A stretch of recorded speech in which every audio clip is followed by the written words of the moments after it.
So far in our discussion on elasticity, we focused primarily on changes to either price or income and the impact on consumers' willingness to buy a product. But we also know that when price changes, this also causes quantity supplied to change, as evidenced by the upward sloping supply curve and the law of supply.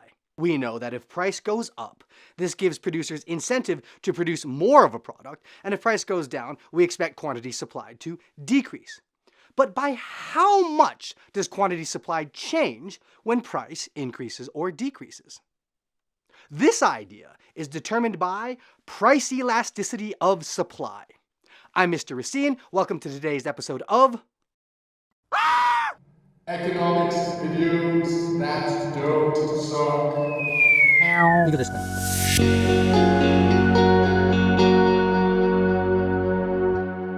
To illustrate the concept of price elasticity of supply, let's consider a businessman, Gus Fring, who operates two distinct businesses: Los Pollos Hermanos, a successful chicken fast food joint, and Heisenberg Industries, a pharmaceutical company.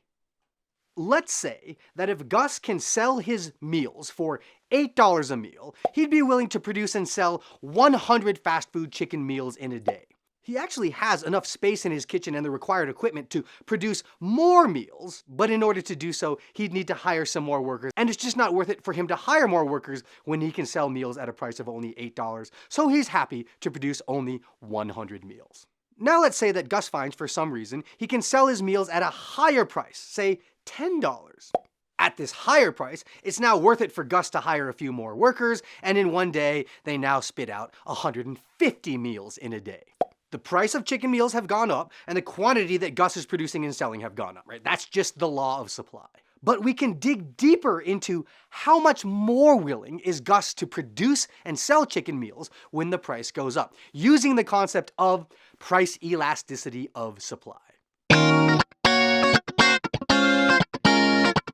The price elasticity of supply coefficient is calculated as percentage change in quantity supplied divided by percentage change in price. This thing examines if price goes up by a certain percentage, by how much do we expect quantity supplied to go up?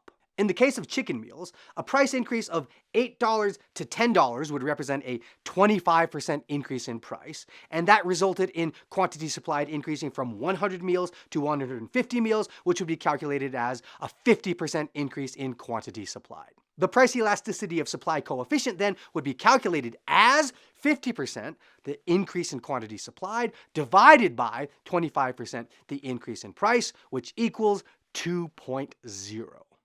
In this case, we say that chicken meals face elastic supply, as an increase in price has led to an even larger increase in quantity supplied. The PES coefficient is greater than 1. When this fraction is greater than 1, it means the top must be bigger than the bottom, which is saying, again, when price goes up, quantity supplied goes up by a bigger percentage.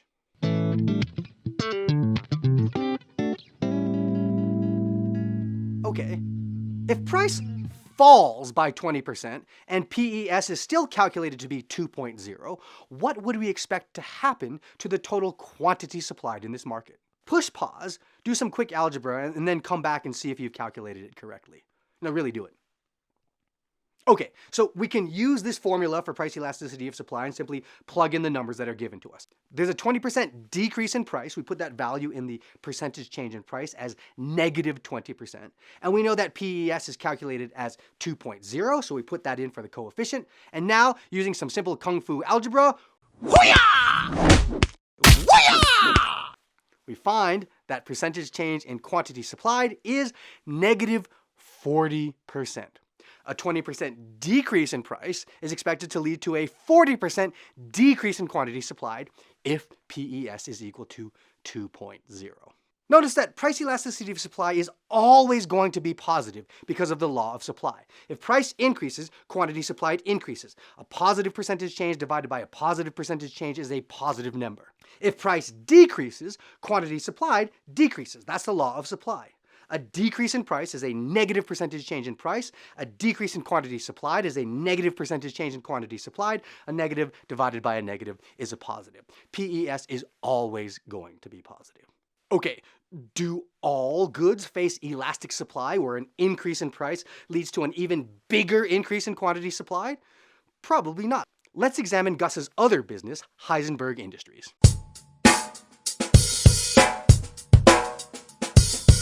Let's say that Heisenberg sells pharmaceuticals for $20 a pop and they sell 1,000 units per day. Now the company finds that they're actually able to sell their product for $25 per unit sold, and as a result, they increase production to 1,100 units per day.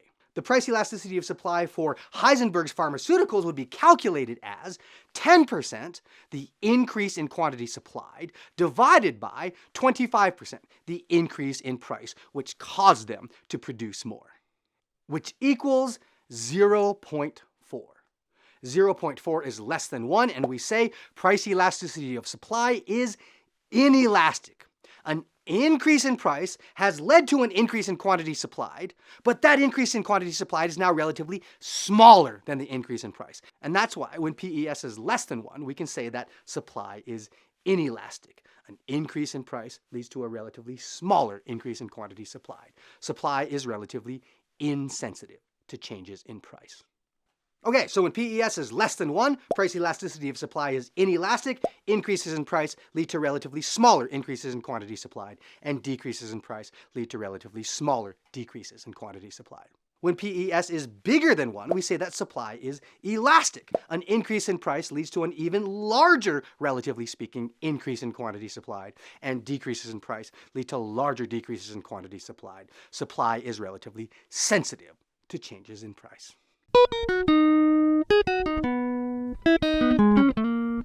Why do some goods face more elastic supply and other goods face more inelastic supply? Let's examine a little bit further the nature of Gus's two different businesses and try to understand why chicken meals are more sensitive to changes in price than the supply of pharmaceuticals. Okay, when the price of chicken meals went up, it was relatively easy for Gus to hire more workers to produce the additional meals. It's a low-skill industry, and it's not very hard to hire someone and train them to flip a chicken patty. Another way of saying this is that the factors of production, in this case labor, are quite mobile in the fast food industry. It's very easy to get more workers in when you need to produce more. Furthermore, the equipment is not very specialized either. If Gus decided that he wanted to increase production even more, it would be relatively easy to get more fryers, grills, tables, chairs, etc., the things that you need to produce more meals. These are not necessarily very specialized to the chicken fast food industry by itself. On the other hand, Heisenberg's pharmaceutical industry is a very knowledge-specific industry, and it carries high degrees of risk. Pretty much only Mr. White and Jesse here are capable of producing this specific product. Okay, sure, there's Gale, but he ignores art for the science, and how far can you get with that? So, when the price of the product goes up, Gus doesn't really have the ability to just hire more workers on the spot and get them in to produce more. Furthermore, the equipment in the pharmaceuticals industry is pretty specific. You can't just roll into Meth Home Depot and pick up some more. So, in this industry, factors of production face very low degree of mobility. It's not easy to find more workers or more machinery to produce this good in a relatively quick period of time. As such, industries where factors of production face a high degree of mobility, like the fast food industry, are expected to have more elastic supply, as it's easier to shift factors of production into the production of that good when prices go up. On the other hand, industries where factors of production are not mobile are expected to face more inelastic supply. When the price of chicken meals went up, it was also easy for Gus to crank out more chicken meals because he already had the space in his kitchen and the grill and the fryer were sitting there, right? All he had to do really was hire more workers, but the grill space was there, right? The French fryers were already there and ready to go. This is what we call an industry that has a high degree of spare capacity. Spare capacity refers to factors of production that are available to the business but aren't really being used to their full capacity. So if you have a grill that's going unused, it's very easy to just put someone on it and start producing more chicken patties. If an industry or business has a lot of labor or capital that is going relatively unused, a high degree of spare capacity, we would expect supply to be more elastic, as businesses would be more responsive to changes in price. In the case of Heisenberg Industries, they were already cooking at almost full speed before the price increase. While the increase in price did give them more incentive to produce more, there wasn't really much more that they could squeeze out of an operation that was already running at full time. As such, quantity supply didn't go up nearly as much for pharmaceuticals because the business was already operating at almost full capacity. If there's a high degree of spare capacity in the industry, a lot of factors of production that are going unused, we would expect supply to be more elastic. On the other hand, if there's a low degree of spare capacity, if the business or industry is already operating at or near full capacity, then there's a lot less flexibility for them to increase production, and we expect supply to be more inelastic. Finally, just like demand, when we're considering price elasticity of supply, we need to think about what is the time period that we're actually looking at. If the price of a good increases overnight, it's difficult for Gus to increase production right away in both industries, chicken or pharmaceuticals. It takes time for producers to realize that prices are going up and then move the factors of production into the industry so that they can actually produce more of that good.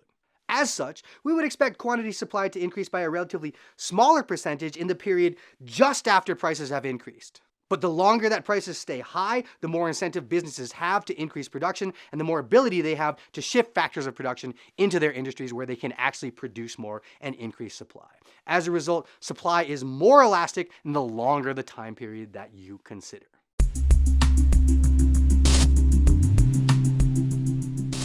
So that's it. This has been price elasticity of supply. Price elasticity of supply measures the sensitivity in quantity supplied to changes in price. It is calculated as percentage change in quantity supplied divided by percentage change in price. We don't need an absolute value because it's always going to be positive.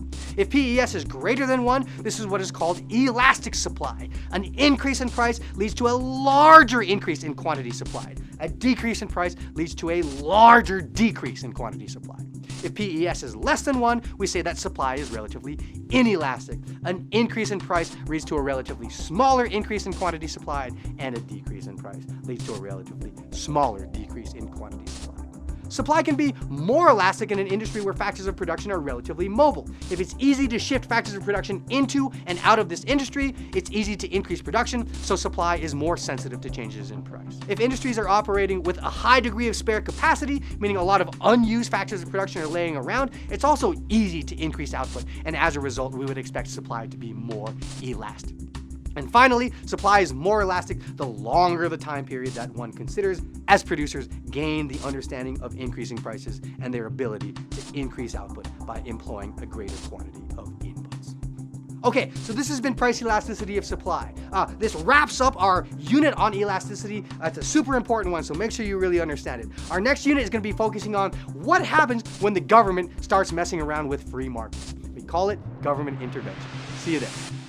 Hey, what's going on? I hope you liked this video and it helped clarify some of the stuff you're working on in your current economics studies. If you're looking for more resources to help you with AP Economics, IB Economics, intro-level university economics, economics teaching resources, 1, go check out our website, Economics Videos That Don't Suck, evtds.com, for access to our entire catalog of economics videos, as well as practice questions, answers, and even entire mock exams. 2, be sure to subscribe to this channel, Economics Videos That Don't Suck, so you can get immediate access to all of our new videos as they're released, probably mirroring your economic studies right now.